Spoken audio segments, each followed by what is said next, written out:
बहुत समय पहले की बात है। सुब्रतो 20 साल का एक लड़का था और कलकत्ता की एक कॉलोनी में रहता था। उसके पिताजी एक भट्टी जलाते थे जिसमें वे दूध को पका पका कर खोया बनाने का काम करते थे। सुब्रतो वैसे तो एक अच्छा लड़का था, लेकिन उसमें फिजूल खर्चे की एक बुरी आदत थी। वो अक्सर पिताजी से पैसा मांगा करता और उसे खाने पीने या सिनेमा देखने में खर्च कर देता। एक दिन पिताजी ने सुब्रतो को बुलाया और उससे बोले कि देखो बेटा, अब तुम बड़े हो गए हो और तुम्हें अपनी जिम्मेदारियां समझनी चाहिए। जो आए दिन तुम मुझसे पैसे मांगते रहते हो और उसे इधर उधर उड़ाते हो, ये अच्छी बात नहीं है। सुब्रतो नाराज होते हुए पिता से बोला, क्या पिताजी, कौन सा मैं आपसे 1000 रुपए ले लेता हूँ? चंद पैसों के लिए आप मुझे इतना बड़ा लेक्चर दे रहे हैं। इतने से पैसे तो मैं जब चाहूँ आपको लौटा सकता हूँ।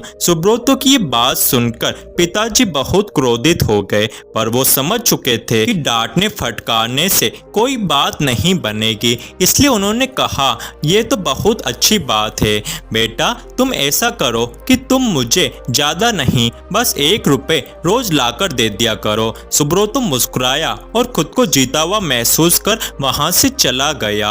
अगले दिन सुब्रतो जब शाम को पिताजी के पास पहुंचा तो वे उसे देखते ही बोले, बेटा लाओ मेरे 1 रुपए। पिता की ये बात सुनकर सुब्रतो जरा घबराया। वो जल्दी से अपनी दादी माँ से 1 रुपया लेकर पिता के पास लौटा और बोला, लीजिए पिताजी, ले आया मैं आपके 1 रुपए। और ऐसा कहते हुए उसने सिक्का पिताजी के हाथ में थमा दिया। सिक्का लेते ही पिताजी ने सिक्का भट्टी में फेंक दिया। ये देख सुब्रतो ने हैरानी से पूछा, ये क्या पिताजी, आपने ऐसा क्यों किया? पिताजी बोले, तुम्हें इससे क्या, तुम्हें तो बस 1 रुपए देने से मतलब होना चाहिए, फिर मैं चाहे उसका जो करूं। सुब्रतो ने भी ज्यादा बहस नहीं की और वहां से चुपचाप चला गया।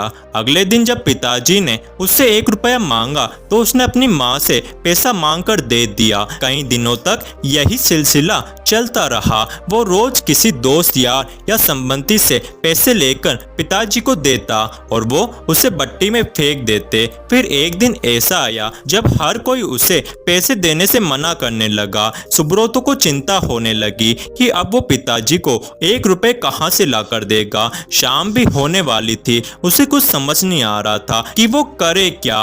1 रुपया ना दे पाने की शर्मिंदगी वो उठाना नहीं चाहता था। तभी उसे एक अधेड़ उम्र का मजदूर दिखा जो किसी मुसाफिर को हाथ से खींचे जाने वाली रिक्शा से लेकर कहीं जा रहा था। सुब्रतो उस रिक्शा वाले के पास गया और कहा, सुनो भैया, क्या तुम थोड़ी देर मुझे ये रिक्शा खींचने दोगे? उसके बदले में मैं तुमसे बस 1 रुपए लूंगा। रिक्शा वाला बहुत थक चुका था, वह फौरन तैयार हो गया। सुब्रतो अब रिक्शा खींचने लगा। ये काम उसने जितना सोचा था उससे कहीं कठिन था। थोड़ी दूर जाने में ही उसकी हथेलियों में छाले पड़ गए, पैर भी दुखने लगे। किसी तरह से उसने अपना काम पूरा किया और बदले में जिंदगी में पहली बार खुद से 1 रुपया कमाया। आज बड़े गर्व के साथ वो पिताजी के पास पहुंचा और उनकी हथेली में 1 रुपए थमा दिए। रोज की तरह पिताजी ने रुपए लेते ही उसे भट्टी में फेंकने के लिए हाथ बढ़ाया कि तभी सुब्रतो पिताजी का हाथ थामते हुए बोला, रुकिए पिताजी, आप इसे नहीं फेंक सकते, ये मेरी मेहनत की कमाई है। सुब्रतो ने अपने पिता को पूरा वाकया कह सुनाया कि कैसे उसने आज ये 1 रुपया कमाया। सुब्रतो की ये बात सुनकर पिताजी आगे बढ़े और अपने बेटे को गले से लगा लिया। पिता ने बेटे को बड़े प्यार से समझाया कि देखो बेटा, इतने दिनों से मैं सिक्के आग की भट्टी में फेंक रहा था, लेकिन तुमने मुझे एक बार भी नहीं रोका। पर आज जब तुमने अपनी मेहनत की कमाई को आग में जाते देखा तो एकदम से घबरा गए। ठीक इसी तरह जब तुम मेरी मेहनत की कमाई को बेकार की चीजों में उड़ाते हो तो मुझे भी इतना ही दर्द होता है, मैं भी घबरा जाता हूँ। इसलिए पैसे की कीमत को समझो, चाहे वो तुम्हारे हो या किसी और के, कभी भी उसे फिजूल खर्चे में बर्बाद मत करो। सुब्रतो पिताजी की बात समझ चुका था। उसने फौरन उनके चरण स्पर्श किए और अपने व्यवहार के लिए क्षमा मांगी। आज सुब्रतो 1 रुपए की कीमत समझ चुका था और उसने मन ही मन संकल्प लिया कि अब वो कभी भी पैसों की बर्बादी नहीं करेगा।